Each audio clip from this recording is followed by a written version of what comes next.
Hello दोस्तों, मैं हूं शशि और शशि मैथ्स के एक नए सेशन में आप सभी का बहुत बहुत स्वागत है।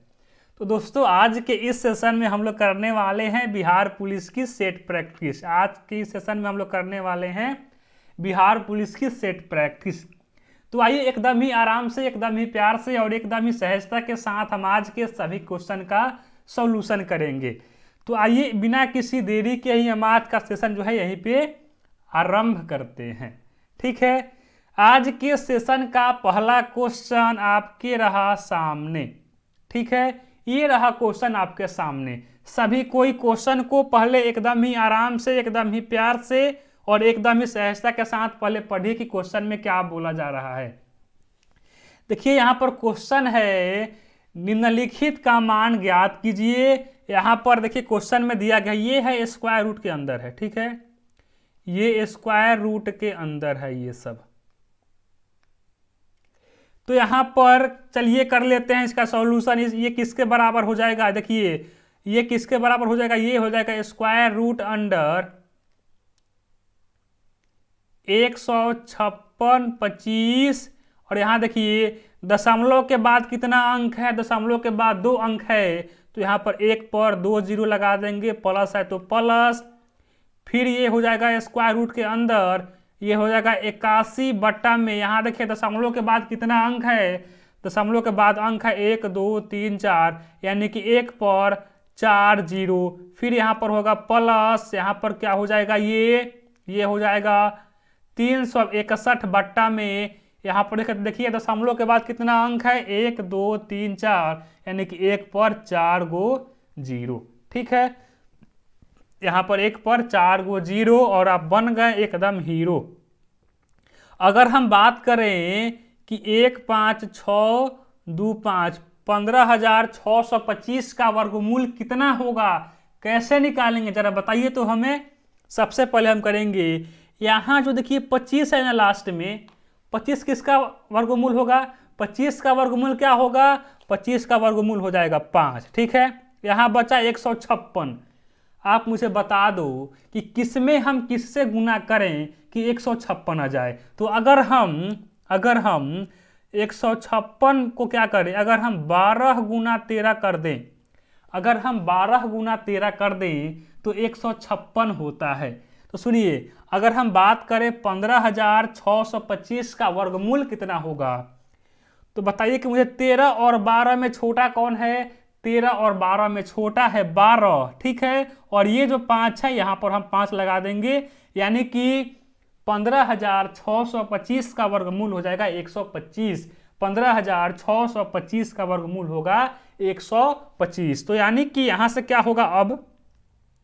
यानी कि हम यहाँ से क्या लिख सकते हैं? ये जो है ये क्या है?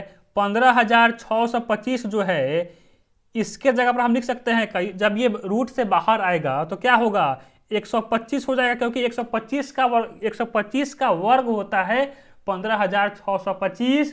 तो 15,625 का वर्गमूल हो जाएगा 125 और 100 का वर्गमूल हो जाएगा 10। 100 का वर्गमूल हो जाएगा 10। ठीक है, हम जानते हैं कि 81 का वर्गमूल क्या होता है? 81 का वर्गमूल हो जाएगा 9 और यहाँ पर क्या है? 1 पर 4 जीरो। तो यानी कि देखिए यहाँ पर क्या है? इकाई, दहाई, सैकड़ा, हजार, 10,000 का वर्गमूल होगा 100। 10,000 का वर्गमूल हो जाएगा 100। यहाँ पर क्या है? 361 है, 361 का वर्गमूल होता है 19। 361 का वर्गमूल होता है 19। तो यानी कि 19 बट्टा हो जाएगा ये 100। ठीक है, यहाँ से अब ये क्या हो जाएगा? ये हो जाएगा, अगर हम एलसीएम लेंगे तो एलसीएम हो जाएगा 100। ये हो जाएगा 1250 प्लस 9 प्लस 19। ठीक है, जोड़ेंगे क्या होगा? यहाँ से अगर हम जोड़ेंगे तो ये हो जाएगा 9 9 18 और 0 8, हाथ में 1 1 5 1 6 1 7, यानी कि 1278 बट्टा में होगा 100। 1278 बट्टा में होगा 100। 1278 बट्टा में 100। तो यानी कि देखिए, अगर हम यहाँ से अगर जीरो को हटाए नीचे से तो ऊपर यहाँ पर दशमलव बढ़ेगा। यहाँ पर देखिए 1 पर 2 जीरो है, तो यानी कि दशमलव के बाद 2 अंक होना चाहिए। तो यहाँ पर 1278 है ना, यहाँ पर हो जाएगा दशमलव, यानी कि 12.78 हो जाएगा हमारा करेक्ट आंसर। तो यहाँ पर देखिए 12 किस में है, ऑप्शन ए में 12 नहीं है तो ऑप्शन ए नहीं होगा, ऑप्शन बी में है, ऑप्शन बी भी नहीं होगा, ऑप्शन सी भी नहीं होगा। यहाँ पर देखिए ऑप्शन डी नहीं होगा, ऑप्शन सी होगा, क्योंकि ऑप्शन सी में 12 दशमलव समथिंग है और यहाँ पर मान भी आ रहा है 12 दशमलव समथिंग, इसलिए हम तो जाएंगे ऑप्शन सी पर। ऑप्शन सी हो जाएगा हमारा करेक्ट आंसर, ऑप्शन सी हो जाएगा हमारा करेक्ट आंसर। ठीक है, तो मैं ये आशा करता हूं कि आप जो है इस क्वेश्चन का सॉल्यूशन समझ गए होंगे। अगर आप सॉल्यूशन समझ गए हैं और आप इस क्वेश्चन में जो भी कंसेप्ट था उसको भी समझ गए हैं, तो अब आप क्या करिए, अब आप नेक्स्ट क्वेश्चन को देखिए। अब आप नेक्स्ट क्वेश्चन को जरा देखिए। क्वेश्चन में बोला जा रहा है, अरे इतनी ठंडी है कि मुंह से कुछ भी निकल जा रहा है आवाज में। ठीक है, चलिए देखिए क्वेश्चन क्या है।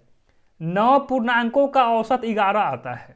ठीक है, 9 पूर्णांकों का औसत 11 आता है, परंतु गणना करने के बाद ये देखा गया कि भूलवश गणना करते समय मूलांक से 23 को 32 लिखा गया। उचित संशोधन करने के बाद नया औसत क्या होगा? उचित संशोधन कर देने के बाद नया औसत क्या होगा? अगर हम बात करें अकॉर्डिंग टू क्वेश्चन, तो यहाँ पर बोला जा रहा है कि 9 पूर्णांकों का औसत 11 है। तो हम लोग जानते हैं भैया कि औसत बराबर होता है पदों का योग बटा में पदों की संख्या। तो यहाँ पर पद है 9 और इनका औसत दिया गया है 11। ठीक है, तो अगर हम बात करें, होता है ना कि औसत बराबर होता है, और देखिए यहाँ पर अगर हम बात करें कि औसत बराबर होता है पदों का योग बटा में पदों की संख्या, तो यहाँ पर जब औसत दिया गया है, यहाँ पर जब क्वेश्चन में ही औसत दे दिया गया है, तो हम क्या लिखेंगे? यहाँ से दिया गया है कि 9 पूर्णांकों का औसत 11 आता है, यानी कि जहाँ औसत लिखाएगा वहाँ पर 11 लिख देंगे बट्टा में पदों की संख्या है 9 और ऊपर क्या होगा? पदों का योग, यानी कि 9 पूर्णांकों का योग। बात करें अगर हम कि 9 पूर्णांकों का योग कितना होगा, तो यहाँ से अगर हम इनका क्रॉस मल्टीप्लाई करा दें तो क्या होगा? यहाँ से ये हो जाएगा 9 पूर्णांकों का योग बटा होगा 11 9 99, यानी कि 9 पूर्णांकों का योग आ गया कितना? 99। फिर बोला जा रहा है कि परंतु गणना करने के बाद ये देखा गया कि भूलवश गणना करते समय मूलांक से 23 के जगह पर 32 लिखा गया है। जहां लिखना चाहिए था 23 वहां लिखा गया है 32। ठीक है, तो यानी कि कितना अधिक लिखाया गया है? लिखा गया है 32, लिखना चाहिए था यहाँ पर 23, तो कितना हम अधिक लिखे हैं? यहाँ पर जो गणना करने वाला था वह कितना अधिक लिखा है? तो यहाँ पर देखिए ना 32 लिखा गया है, लिखना चाहिए था 23, तो कितना हो गया? यहाँ पर 9 हो गया, यानी कि 9 अधिक लिख दिया गया है, 9 अधिक लिखा गया है। तो यहाँ पर जो 9 पूर्णांकों का जो योग आया है उसमें से अगर हम 9 को माइनस कर लेंगे, अगर हम उनमें से 9 को माइनस कर लेंगे तो संशोधन करने के बाद 9 पूर्णांकों का योगफल हमारे सामने आ जाएगा। तो यानी कि अगर हम बात करें संशोधन करने के बाद 9 पूर्णांकों का योग कितना होगा? तो यहाँ पर 90 पहले था, पहले कितना था? पहले था 99, लेकिन उसमें क्या किया गया है? 9 अधिक बढ़ा के लिख दिया गया है। तो हम क्या करेंगे? 9 को माइनस कर लेंगे, तो कितना हो जाएगा? यहाँ पर 9 पूर्णांकों का योग आ गया 90। संशोधन करने के बाद योग कितना आ गया? 90 आ गया। संशोधन कर देने के बाद 9 पूर्णांकों का योग आ गया 90। हमें निकाल देना है औसत, हमें निकाल देना है भैया औसत। हम जानते हैं कि औसत बराबर क्या होता है, पदों का योग। तो यहाँ पर योग आ गया है 90 और बट्टा में पदों की संख्या, पद कितनी है तो 9 संख्या है, तो यहाँ पर 9 बट्टा 9, 9 दहा 90। यानी कि यहाँ पर अगर हम बात करें औसत की तो कितना हो गया 10 होगा हमारा करेक्ट आंसर, 10 होगा हमारा करेक्ट आंसर। तो अगर हम ऑप्शन की बात करें तो ऑप्शन ए हो जाएगा हमारा करेक्ट आंसर, ऑप्शन ए हो जाएगा हमारा करेक्ट आंसर। तो मैं ये आशा करता हूँ कि आपको जो है इस पर्टिकुलर क्वेश्चन का कंसेप्ट समझ में आ गया होगा और आपको इसका सॉल्यूशन भी समझ में आ गया होगा। तो अब हम बात करते हैं अब हम बात करते हैं नेक्स्ट क्वेश्चन पर। अब हम बात करते हैं नेक्स्ट क्वेश्चन पर। देखिए क्वेश्चन में क्या बोला जा रहा है। यहाँ पर भैया क्वेश्चन है कि 2 वर्ष पूर्व 8 सदस्यों के एक परिवार की औसत आयु 18 वर्ष थी। एक बच्चे के जन्म के बाद परिवार की औसत आयु आज उतनी ही है। बच्चे की आयु कितनी है? सुनिए बात को समझिए। एक परिवार है जो कि 8 सदस्यों का परिवार है और उन सभी 8 सदस्यों के 2 वर्ष पहले उनका औसत था, उनके आयु का औसत था 18 वर्ष। ठीक है। एक बच्चे को जन्म लेने के बाद उनकी एक बच्चे के जन्म के बाद परिवार की आयु आज उतनी ही है, औसत आयु आज उतनी है। बच्चे की आयु कितनी है? बात को समझिए। यहाँ पर अगर हम बात करें, देखिए 2 वर्ष पूर्व, 2 वर्ष पहले, ठीक है, अगर हम बात करें 2 वर्ष पहले 8 सदस्यों के परिवार की औसत आयु कितनी है? 18 वर्ष है। यानी कि 18 वर्ष बराबर क्या होगा? पदों का योग। पद कितना है? 8 है। यानी कि 8 सदस्यों के आयु का योग, आयु का योग। ये कब की बात है? ये है 2 वर्ष पहले की बात है। ये 2 वर्ष पहले की बात है कि 8 सदस्यों के एक परिवार की औसत आयु 18 वर्ष है। 2 वर्ष पहले की बात है। अब बट्टा में यहाँ पर होगा 8। यानी कि अगर हम बात करें यहाँ से कि 2 वर्ष पहले 8 सदस्यों के आयु का योग कितना होगा? 2 वर्ष पहले 8 सदस्यों के आयु का योग कितना होगा? 18 क्या होगा? 144। 18 144 बरस हो जाएगा, 144 बरस हो जाएगा।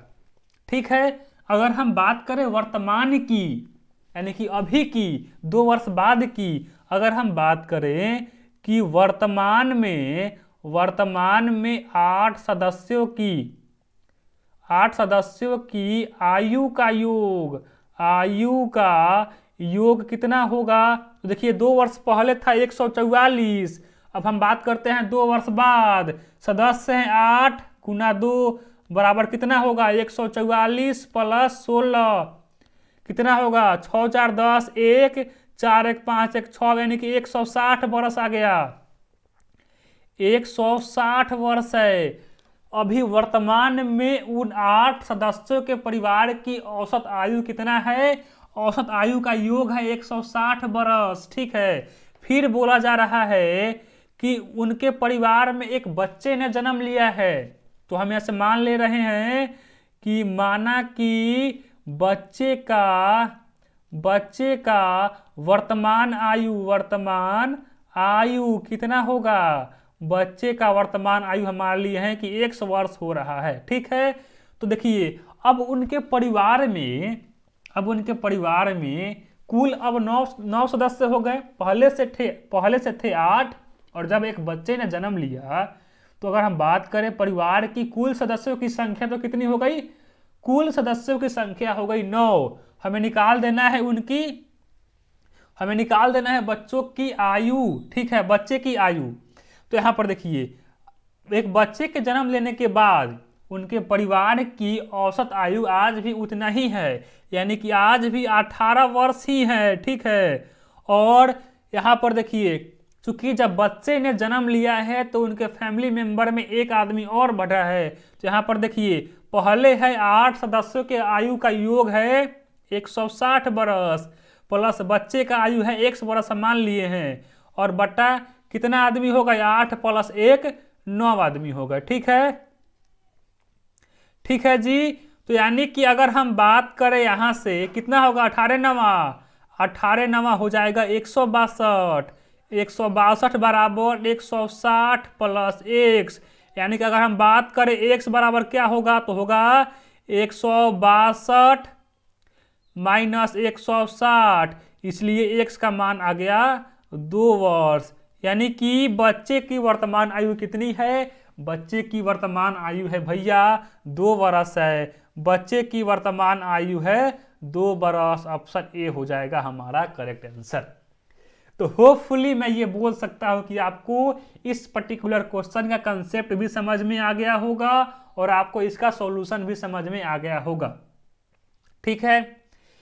तो चलिए अब हम बढ़ते हैं नेक्स्ट क्वेश्चन पर। अब हम बढ़ते हैं नेक्स्ट क्वेश्चन पर।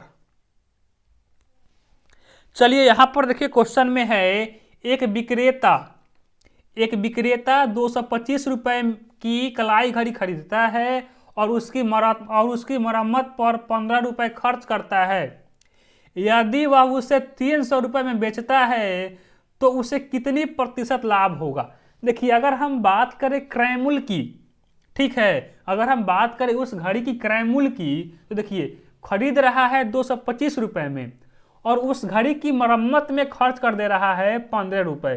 तो ओवरऑल अगर हम बात करें कि उस घड़ी का क्रय मूल्य कितना हो गया, ओवरऑल अगर हम बात करें कि घड़ी का क्रय मूल्य कितना हो गया, तो क्रय मूल्य हो गया 225 + 15, यानी कि 5 × 5 = 10, 1 2 1 3 1 4, 240 रुपए में घड़ी को खरीद रहा है। कोई विक्रेता अगर एक कलाई घड़ी को 225 रुपए में खरीद रहा है और अगर वह उसके मरम्मत में 15 रुपए और ऊपर से 15 रुपए और खर्च कर रहा है, तो उस घड़ी की अगर हम बात करें ओवरऑल क्रय मूल्य की, यानी कि कॉस्ट प्राइस की, तो कितनी हो गई, 240 रुपए हो गई। और बेच कितना में रहा है, यहां पर विक्रय मूल्य कितना है, घड़ी की विक्रय मूल्य है 300 रुपया, 300 रुपए। तो यहां से अगर हम बात करें लाभ की, तो लाभ बराबर कितना हो जाएगा, देखिए बेचा है 300 में और खरीदा था उसको खरीदा था 240 रुपए में, तो यहाँ पर लाभ हो गया उसको 60 रुपया, लाभ हो गया 60 रुपया। अगर हम बात करें लाभ परसेंट की, तो लाभ परसेंट बराबर होता है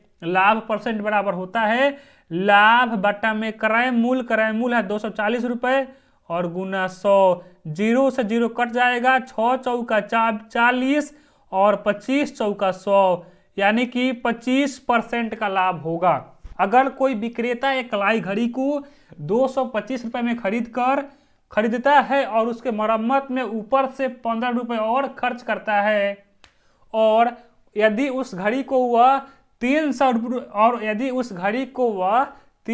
रुपए में बेच दे रहा है, तो उसको लाभ होगा 60 रुपए का और उसको लाभ परसेंट होगा 25% का। तो अगर हम ऑप्शन की बात करें तो ऑप्शन सी हो जाएगा हमारा करेक्ट आंसर। तो होपफुली आप जो है इस क्वेश्चन के कंसेप्ट को समझे होंगे और आप इसका सॉल्यूशन भी समझे होंगे। ठीक है। तो आइए अब हम बढ़ते हैं नेक्स्ट क्वेश्चन पर। अब हम बढ़ते हैं नेक्स्ट क्वेश्चन पर। देखिए यहाँ पर क्वेश्चन में क्या है, एकदम ही सिंपल सा क्वेश्चन है। सभी कोई वीडियो को पॉज करके इसका आंसर जो है कमेंट सेक्शन में डाल देंगे। हेलो हेलो हेलो जी हाँ, मैं आपसे बोल रहा हूँ, मैं आपसे बात कर रहा हूँ। जल्दी से आप इस क्वेश्चन का सॉल्यूशन करके आप जो है कमेंट सेक्शन में इसका आंसर डाल दीजिए। यहाँ पर क्या है, स्क्वायर रूट अंडर क्या है 15,612, यहाँ पर भैया हो जाएगा प्लस। यहाँ पर देखिए टाइपिंग में मिस प्रिंट हो रहा है आजकल बहुत ज़्यादा, लग रहा है मुझे अपने टीम को कंप्लेन करना पड़ेगा। है ना। टाइपिंग में बहुत बहुत ज़्यादा मिसप्रिंट कर रहे हैं वे लोग, काम ठीक से लग रहा है नहीं कर रहा है लोग। देखिए यहाँ पर है 15,600 square root under 15,612 plus square root under 154 plus square root under 225 का मान कितना होगा हमें बता देना है। तो हम लोग तो ये जानते हैं कि अगर हम बात करें 225 के वर्गमूल का तो 225 का वर्गमूल होता है 15। तो अब हम इस 15 को यहाँ पर जोड़ देंगे, ठीक है। इस 15 को जब हम यहाँ पर जोड़ेंगे तो क्या होगा, 5 4 9 5 1 6 169। हम जानते हैं कि 169 का वर्गमूल होता है 13। अब हम इस 13 को यहाँ पर जोड़ेंगे तो क्या होगा, 3 2 5 1 1 2 6 5 1 15,625 15,625 क्या होगा इसका आंसर। इसका आंसर क्या होगा, देखिए अगर हमें निकालना है 15,625 का वर्गमूल निकालना है तो सुनिए क्या हम इसका वर्गमूल कैसे निकालेंगे, एकदम मने मने, ठीक है, मन ही मन में हम इसका कैसे निकाल देंगे वर्गमूल। यहाँ पर देखिए लास्ट में क्या है, 25 है, ठीक है। यहाँ पर कोई घबराने वाली बात नहीं है, लास्ट में है 25 तो हम लोग जानते हैं 25 का वर्गमूल होता है 5, 25 का वर्गमूल हो जाता है 5, ठीक है। अब यहाँ पर बचा 156, अब यहाँ पर बचा 156।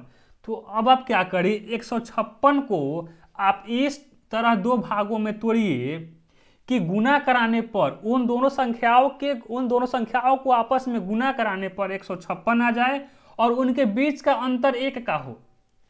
फिर से सुनिए, यहाँ पर बचा है 256, 256 को आप दो भागों में इस तरह से तोड़िए कि उन दोनों संख्याओं को आपस में गुना कराने पर 156 आ जाए और उनके बीच का अंतर 1 का हो।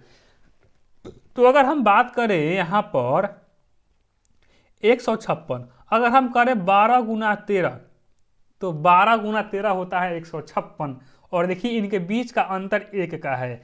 12 13 जा 156 होगा और इनके बीच का अंतर है 1। इसलिए अब सुनिए, अब यहाँ पर मेन कंसेप्ट है, यहाँ 25 का वर्गमूल कितना है, 5 है और 156 को हमने दो भागों में तोड़ा है ऐसे कि दोनों संख्या को गुना करने पर आ जाए 156 और उनके बीच का अंतर 1 का हो।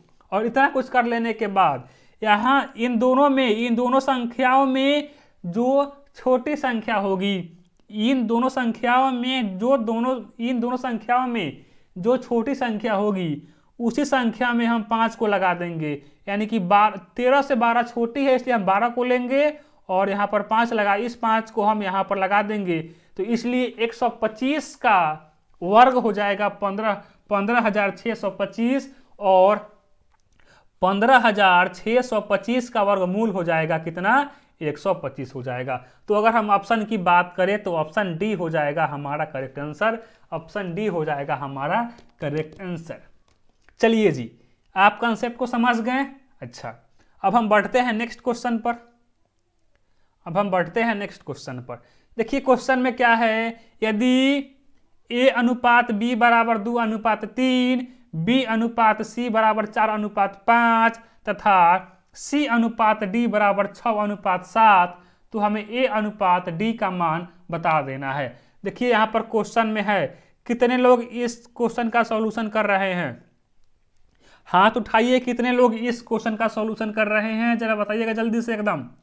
देखिए क्वेश्चन है कि a अनुपात b बराबर है 2 अनुपात 3, b अनुपात c बराबर है 4 अनुपात 5, c अनुपात d बराबर है 6 अनुपात 7। हमें निकालना है a अनुपात d, ठीक है, हमें इसी का मान निकाल देना है। तो यहाँ देखिए, अगर हम यहाँ से इन सबको काटना शुरू करें, यहाँ देखिए क्या होगा, एकदम अब शॉर्ट ट्रिक सीखिए क्या होगा। ये देखिए, ये b से ये b कट जाएगा, ये c से ये c कट जाएगा, ठीक है। और आप इधर देखिए, 3 दूना 6 कट जाएगा। अब कोई कटने वाला है क्या, इस तरह क्रॉस में काटा जाता है, ठीक है। इस तरह यहाँ देखिए, ये इधर b है तो इधर वाला b को हम काटे हैं, इधर c है तो इधर वाला c को हम काटे हैं।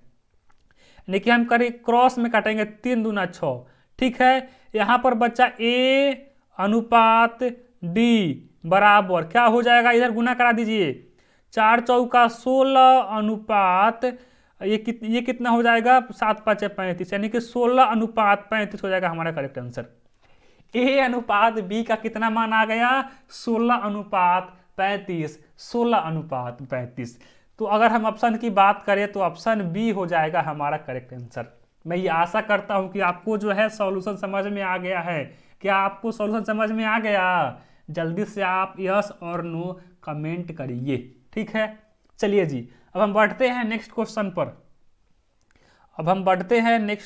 पर। देखिए क्वेश्चन में क्या है, यहाँ पर क्वेश्चन है, एक कमीज की लागत 20% की छूट देने के बाद एक कमीज की लागत मूल्य पर, यहाँ पर देखिए फिर मिस प्रिंट हुआ है क्वेश्चन, एक कमीज की लागत पर 20% की छूट देने के बाद 64 रुपये आती है, तो इसकी मूल लागत रुपए में कितनी थी। देखिए बोला जा रहा है एक कमीज पर जब 20% का छूट देने के बाद उसको बेचा जा रहा है 64 रुपये में, ठीक है।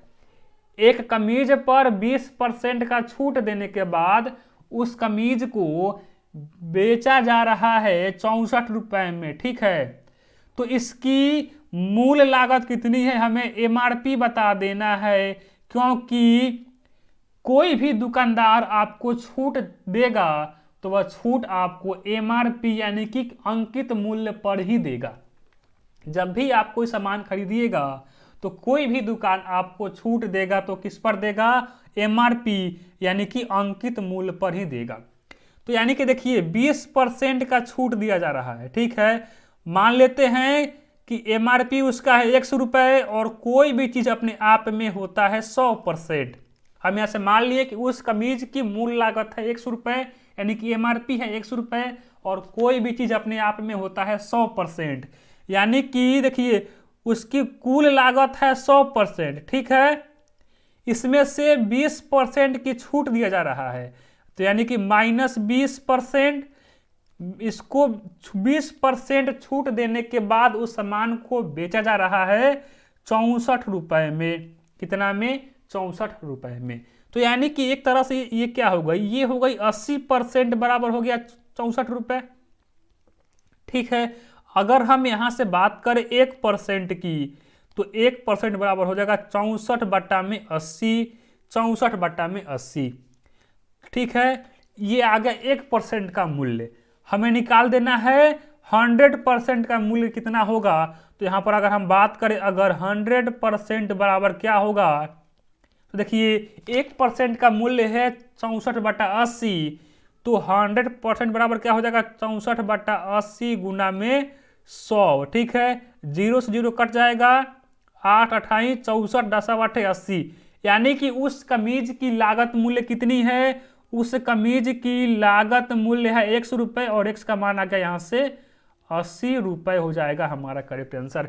यानी कि अगर किसी कमीज का लागत मूल्य है 80 रुपये और आपको उस पर 20% का छूट मिल रहा है तो वह सामान आपको 64 रुपये में मिल जाएगा।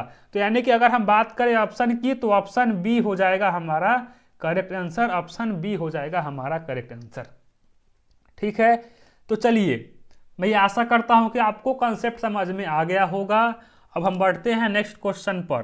देखिए क्वेश्चन में क्या है, यहाँ पर क्वेश्चन है, एक नाव जल न बहते हुए में, एक नाव जल में 13 किलोमीटर प्रति घंटा की चाल से चल सकती है, ठीक है। देखिए जब जल स्थिर है तो एक नाव उस जल में 13 किलोमीटर प्रति घंटा की चाल से चल सकती है। यदि धारा की गति 4 किलोमीटर प्रति घंटा है, देखिए जब पानी स्थिर है यानी कि जब जल स्थिर है तो नाव की चाल है 13 किलोमीटर प्रति घंटा, और यदि धारा की चाल यहाँ पर है 4 किलोमीटर प्रति घंटा तो 68 किलोमीटर अनुप्रवाह यानी कि बहाव के अनुकूल, यानी कि जिस दिशा में पानी बह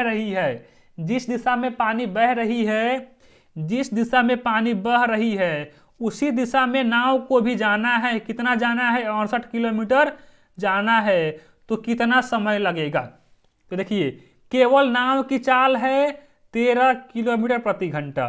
ठीक है, नाव की चाल कितना दिया गया है? नाव की चाल है 13 किलोमीटर प्रति घंटा। और धारा की चाल है, धारा की चाल कितनी है? धारा की चाल है 4 किलोमीटर प्रति घंटा। अगर हम बात करें नाव प्लस धारा की चाल, अगर हम बात करें नाव प्लस धारा की चाल तो कितनी हो जाएगा? 13 + 4 = 17 किलोमीटर प्रति घंटा। यानी कि नाव, यानी कि धारा के अनुकूल, धारा के अनुकूल अब नाव की चाल कितनी हो गई? धारा के अनुकूल अब नाव की चाल हो गई 17 किलोमीटर प्रति घंटा। धारा के अनुकूल, धारा के अनुकूल नाव की चाल हो गई 17 किलोमीटर प्रति घंटा। और यहाँ पर दूरी है, दूरी बराबर है कितना? 68। दूरी है 68। हमें निकाल देना है समय। तो भैया एक बात हम लोग ये जानते हैं, क्या जानते हैं? कि चाल बराबर होता है दूरी बटा में समय। ठीक है, हम ये बात जानते हैं पहले से। हमें निकाल देना है समय कितना होगा। तो यहाँ पर अगर हम बात करें समय बराबर कितना हो जाएगा, तो समय बराबर होगा दूरी, समय बराबर होगा दूरी, दूरी बटा में चाल। दूरी है 68 और चाल है 17, 17 चौका 68, यानी कि समय कितना लगेगा? समय बराबर लग जाएगा 4 घंटा। 4 घंटा का समय लग जाएगा। यानी कि अगर किसी नाव की, अगर जल स्थिर है तो नाव की अगर चाल है 13 किलोमीटर प्रति घंटा और अगर धारा की चाल है 4 किलोमीटर प्रति घंटा, तो धारा के अनुकूल, यानी कि जिस दिशा में धारा बह रही है उसी दिशा में अगर नाव को भी अगर 68 किलोमीटर की दूरी तय करना हो तो उसको 4 घंटा का समय लगेगा, उसको 4 घंटे का समय लगेगा। अगर हम ऑप्शन की बात करें तो ऑप्शन सी हो जाएगा हमारा करेक्ट आंसर। तो होपफुली आपको इस पर्टिकुलर क्वेश्चन का जो कंसेप्ट है वह कंसेप्ट भी समझ में आ गया होगा और आपको इसका सॉल्यूशन भी समझ में आ गया होगा। ठीक है, तो चलिए अब हम बढ़ते हैं नेक्स्ट क्वेश्चन पर। अब हम बढ़ते हैं नेक्स्ट क्वेश्चन पर। ये रहा क्वेश्चन आपके सामने।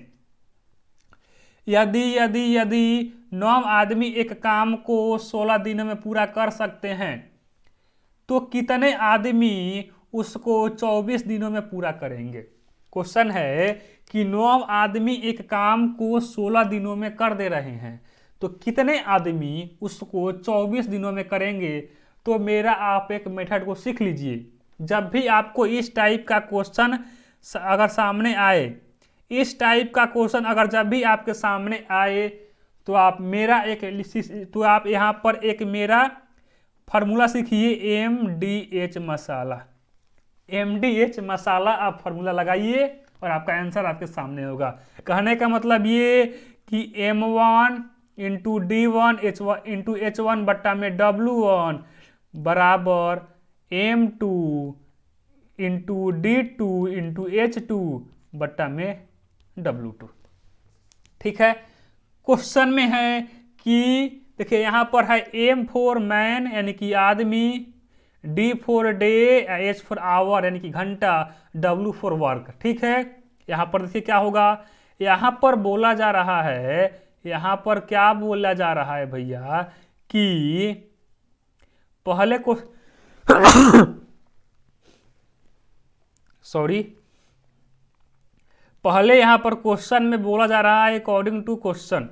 ठीक है, यहाँ पर क्वेश्चन में है कि 9 आदमी, यानी कि M1 का मान है 9 गुना एक काम को, एक काम तो मतलब 1 बट्टा में 1, एक काम को 16 दिन में पूरा करते हैं, यानी कि 9 गुना 16 बराबर, यहाँ पर फिर बोला जा रहा है तो कितने आदमी, हम ऐसे मान ले रहे हैं कि X आदमी उसको, उसी काम को यानी कि सेम काम को 24 दिनों में पूरा करेंगे। 9 आदमी एक काम को 16 दिन में कर रहे हैं, तो कितने आदमी उसी काम को 24 दिनों में पूरा करेंगे? तो यहाँ से अब आप क्या करिए, यहाँ से अब आप क्रॉस मल्टीप्लाई करवा लीजिए। तो x बराबर क्या हो जाएगा, 9 गुना 16 बटा में 24, 9 बटा 16 बटा में 24। ठीक है, 3 से कट जाएगा ये, 3 3 जा 9, 8 3 जा 24 और 8 2 जा 6, यानी कि 6 आदमी। x बराबर आ गया 6। यानी कि यदि 9 आदमी एक काम को 16 दिनों में पूरा कर सकते हैं तो 6 आदमी उसी काम को 24 दिनों में पूरा करेंगे। तो अगर हम ऑप्शन की बात करें तो ऑप्शन क्या होगा करेक्ट आंसर, ऑप्शन डी हो जाएगा हमारा करेक्ट आंसर, ऑप्शन डी हो जाएगा हमारा करेक्ट आंसर। तो मैं ये आशा करता हूं कि आप MDH मसाला का फॉर्मूला समझे होंगे कि क्या है MDH मसाला फॉर्मूला। ठीक है, तो चलिए अब हम बढ़ते हैं नेक्स्ट क्वेश्चन की ओर। यहाँ पर क्वेश्चन है वह कौन सी छोटी संख्या है जिसमें 980 को गुना करने पर प्राप्त गुणनफल एक पूर्ण वर्ग बन जाए। यानी कि हमें यहाँ पर क्वेश्चन में पूछा जा रहा है कि 980 में हम वह कौन सी छोटी संख्या से गुना कर दें। हम यहाँ पर वह कौन सी छोटी संख्या में गुना कर दें कि इनका जो भी प्राप्त गुणनफल होगा वह एक पूर्ण वर्ग बन जाए, यानी कि उस संख्या का वर्गमूल निकल जाए। तो हम लोग तो इस टाइप के क्वेश्चन का सॉल्यूशन करने के लिए बस एक सिंपल सा फंडा है, जो यहाँ पर संख्या दिया गया है आप उस संख्या का अभाज्य गुणनखंड कर दीजिए, यानी कि प्राइम फैक्टराइजेशन कर दीजिए। तो अगर हम 980 का अगर कर दे अभाज्य गुणनखंड तो क्या होगा, ये 2 से कटेगा, 4 दूना 8, 9 दूना 18, 490। फिर ये 2 से कटेगा, 2 दूना 4, 4 दूना 8 और 5 दूना 10, 5 अब ये किससे कर, अब ये 5 से कटेगा, 5 चौका 20, ये क्या होगा 5 चौका 20 और 5 9 45। अब ये 7 से 7 7 49, यानी कि यहाँ देखिए 980 बराबर क्या हो गया, 2 गुना 2 गुना 5 गुना 7 गुना 7। तो देखिए किसी भी संख्या का वर्गमूल कब निकलता है, जब हम उस संख्या का अभाज्य गुणनखंड करें। और यहाँ पर देखिए जब हम इसका अभाज्य गुणनखंड कर रहे हैं तो यहाँ पर देखिए 2 जो है जोड़ा के फॉर्म में है, यानी कि यहाँ पर 2 गुना 2 है, यानी कि यहाँ से 1 2 बाहर निकल जाएगा। 7 भी यहाँ पर डबलेट है, 7 भी यहाँ पर डबलेट है और 2 भी यहाँ पर डबलेट है, यहाँ पर 5 अकेले है। तो यानी कि अगर हम इस संख्या में 5 से गुना कर देंगे तो इसका वर्गमूल निकल जाएगा, यानी कि 2 गुना 5 गुना 7 हो जाएगा, 5 गुना 10 और 10 70। यानी कि अगर हम बात समझिए, अगर हम 980 में 5 से गुना कर देते हैं, यानी कि 980 जो संख्या है इसमें अगर हम यहाँ पर बात करें, यहाँ पर बात किया जा रहा है कि छोटी संख्या, तो यहाँ पर देखिए यहाँ पर 5 डबलेट के फॉर्म में नहीं है, इसलिए हम इसमें 5 से गुना कर देंगे। यहाँ पर हम इसको इस संख्या में अगर 5 से गुना करेंगे तो जो भी यहाँ पर प्राप्त गुणनफल होगा वह एक पूर्ण वर्ग बन जाएगा, यानी कि यहाँ पर जो भी प्राप्त गुणनफल होगा वह 70 का वर्ग हो जाएगा, ठीक है। तो यानी कि वह छोटी संख्या क्या होगी, वह छोटी संख्या हो जाएगी भैया 5। अगर हम ऑप्शन की बात करें तो ऑप्शन ए हो जाएगा हमारा करेक्ट आंसर। तो मैं ये आशा करता हूं कि आज आपको जितने भी कंसेप्ट बताई गई है वे सभी कंसेप्ट आपको एकदम समझ में आ गया होगा। आज आपको जितने भी कंसेप्ट बताई गई है वे सभी कंसेप्ट आपको एकदम समझ में आ गया होगा। अगर आपको आज का ये सेशन अच्छा लगा है, अगर आपको आज के इस सेशन में मज़ा आया है तो आप इस सेशन को लाइक करिए, अपना प्यारा कमेंट करिए और आप इस पर्टिकुलर सेशन को अपने दोस्तों के पास अधिक से अधिक शेयर करिए ताकि अधिक से अधिक लोग इस सेशन का फायदा उठा पाएं। तो आज के लिए बस इतना ही, मिलते हैं अब हम नेक्स्ट क्लास में। तब तक के लिए थैंक यू वेरी मच। तब तक के लिए थैंक यू वेरी मच।